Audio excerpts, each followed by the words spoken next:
that would be wrong to understand that the policy, but he may be right in his sense and on how he's feeling. Meaning, each option has its own advantage and disadvantage. I'm gonna probably leave you that question with you, and to think and to suggest what option should be really the best in that case. As I was saying, an old-fashioned diplomacy is really, it's not in our politics now. We're trying to have a reconciliation and a building and constructive option of building our country. That's how it is. And we feel that our enemy today is not being Hutu or Tutsi. Our enemy today is the poverty. Our enemy is to feel like someone couldn't go to school because he doesn't have mean. Our problem today is the development, is a fair and partial justice, if you can really reach the point you want to reach. But that's the trend of today. So the resistance of that change, of course, you can see that, as I said, internally and externally places. So there's the internal and external factors. So what we want today is, let's remember our beloved one. Let's remember not revenge, but to give respect to those who were killed. Let's remember in a way of reconciliation and not on revenge. Let's not forget what's happened so that it can't happen again in Rwanda or in other places. So our theme here in Rwanda is that for this 17th, each year has its own theme, is upholding the truth and preserving our dignity. We need our dignity. We need to be together in order to build our nation and to build the world. Our participation started already, if you can, for those who knows, we are participating in Darfur as a UN peacekeeping force there, and with respect there, with discipline, and we would like, some are in Haiti, I think. So we are trying to participate anywhere peace is in threat. So I think we are on that occasion. We have a plan to design a website of remembering, and our friends Sunny and Lillian, they are trying to build it. We're supposed to present that today, but we started very late. We are not ready to everything well designed, but probably before we separate in May, we have that and everyone can have access. Thank you very much, and the floor is open.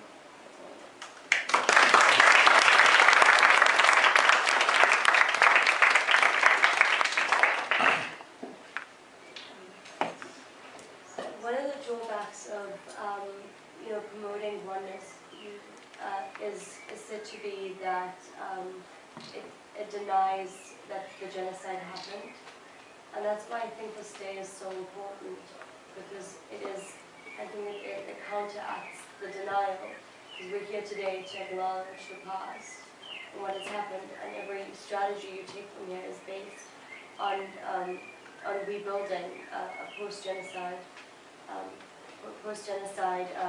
Rwanda through unity. So I really feel that Rwanda is on a really good way, on a really good path. And then I as well have a question, which I don't know could be quite controversial, and I don't know if this is correct to ask, but it's always been in the back of my mind, and I've never really had the courage to ask. I wanted to ask, do you feel that Rwandese still,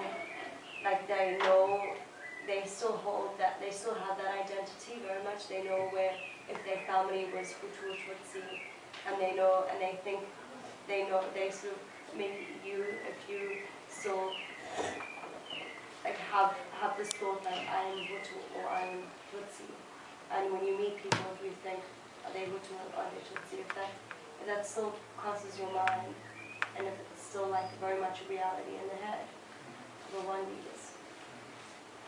I think everyone can participate in this, but what we feel like this division, I think it's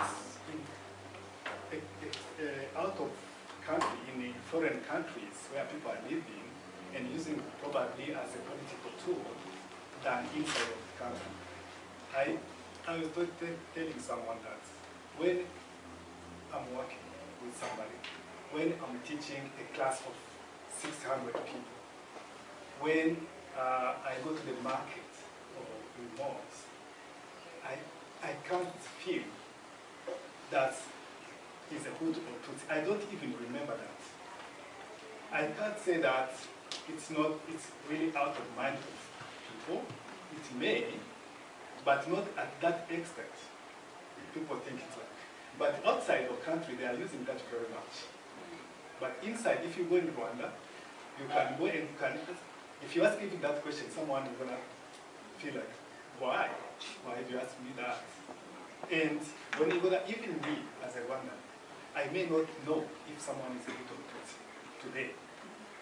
So this is really out of thinking, but someone may use it, may use it to bring back things like that with political motivation. So. Yeah.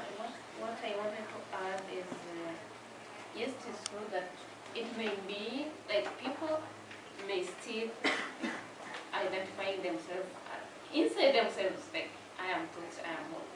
But what the government has tried to do, and what we really support, is that you know that you are Hutu, you know that you are Tutsi, but no more than that. You know that you are not going to get like a driving license because you are Hutu, no. You are not going to get a job because you are Tutsi, no. And it was like that before genocide, you see? This is what really the government is want to know.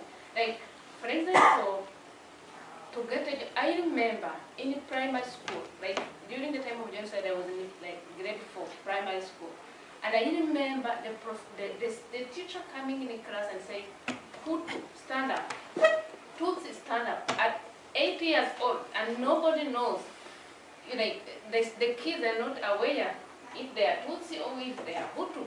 But the professor said, "No, you are sitting. Why?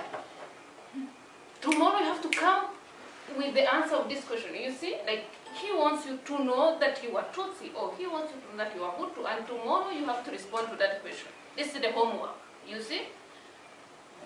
And what the government has tried, and which we support, is that even I'm very sure that the video of Kagame that we wanted to show you, it's big, and I can't really know where the part that I want you to get is.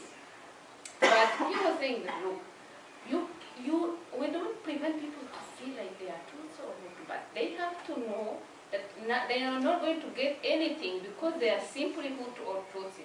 And I was telling people that if, for example, you go in school, we are always say that Hutu are the majority. They are the majority everywhere. If you say like that, it means that if you go in schools, they are there, and everybody is there. The people are just they have to be the same. They are the same. We have the same criteria. We have the same grading system.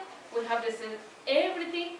And in the job, like to get a job, it's even, I can say, like you get a job because you have skills. And let's be honest, before genocide, those who are able to get to study and to have school, to have good school, to have everything, they are a Hutu. That's why they may even, if you go and you check inside everybody, you will get that the majority of them, they are having very nice job. Why? Because the government say, no, we are not we are not giving job because you are Hutu. Or we are giving you because you who are able, who are educated, and who can help us in this process. You see what I mean? I mean, it's beyond the policies, it's even in actions. And they removed this ethnicity in every single document that you can want, which is good.